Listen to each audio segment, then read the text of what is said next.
Hi hello friends, welcome to our channel. Friends, ఈరోజు మనము హోలీ పండుగ చరిత్ర, పురాణ గాథలు మరియు ప్రాముఖ్యత గురించి తెలుగులో ఇక్కడ మనం తెలుసుకుందాము. ఫ్రెండ్స్, హోలీ పండుగ అంటే రంగుల సంబరం, సత్యం విజయం. హోలీ హిందువుల ముఖ్యమైన పండుగల్లో ఒకటి. దీన్ని మనం రంగుల పండుగ అని పిలుస్తాము.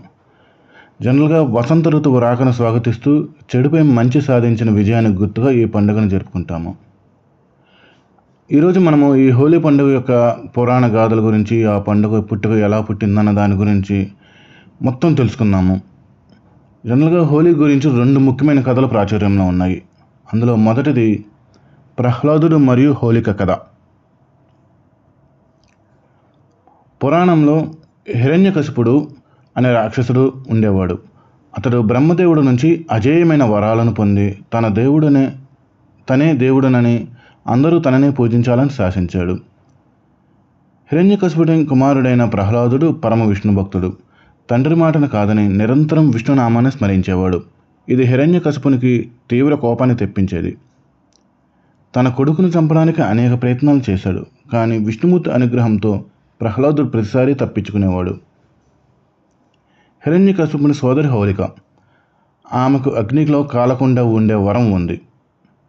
హిరణ్యకశిపుడు ప్రహ్లాదుని చంపడానికి హోలిక సహాయం కోరాడు. హోలిక ప్రహ్లాదుని తన ఒడిలో కూర్చోబెట్టుకుని చితిపై కూర్చుంటుంది. అగ్నిని వెలిగిస్తారు. కానీ ప్రహ్లాదుని నిశ్చలమైన విష్ణుభక్తి వలన అగ్ని అతన్ని ఏమీ చేయలేకపోతుంది. బదులుగా వరాలను దుర్వినియోగం చేసినందుకు హోలిక ఆ అగ్నిలో కాలి బూడిదైపోతుంది. ఈ ఘటనకు గుర్తుగా హోలీ పండుగ ముందు రోజు రాత్రి పెద్ద ఎత్తున మంటలు వేసి హోలికా దహనం జరుపుకుంటారు. ఇది చెడుపై మంచి సాధించిన విజయానికి చిహ్నం.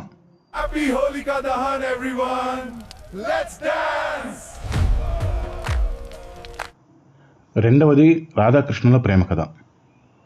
హోలీ రంగుల ఆట వెనుక రాధాకృష్ణుల ప్రేమ కథ కూడా ఉంది. నల్లని రంగులో ఉన్న కృష్ణుడు తెల్లని ఛాయతో ఉన్న రాధను చూసి ఈర్ష్యపడేవాడు. ఒకరోజు తన తల్లి యశోదతో ఈ విషయం చెప్పాడు. యశోద నవ్వుతూ రాధముఖానికి నచ్చిన రంగును పూయమని సలహా ఇచ్చింది. కృష్ణుడు చిలిపిగా రాధముఖానికి మరియు ఇతర గోపికలకు రంగులు పూశాడు. రాధ మరియు గోపికలు కూడా కృష్ణునిపై రంగులు చల్లారు. ఈ విధంగా రాధాకృష్ణుల మధ్య రంగుల ఆట ప్రారంభమైంది. అప్పటి నుండి ప్రేమికులు మరియు స్నేహితులు ఒకరికొకరు రంగులు పూసుకుని ప్రేమ మరియు సంతోషాన్ని పంచుకునే సంప్రదాయం మొదలైంది.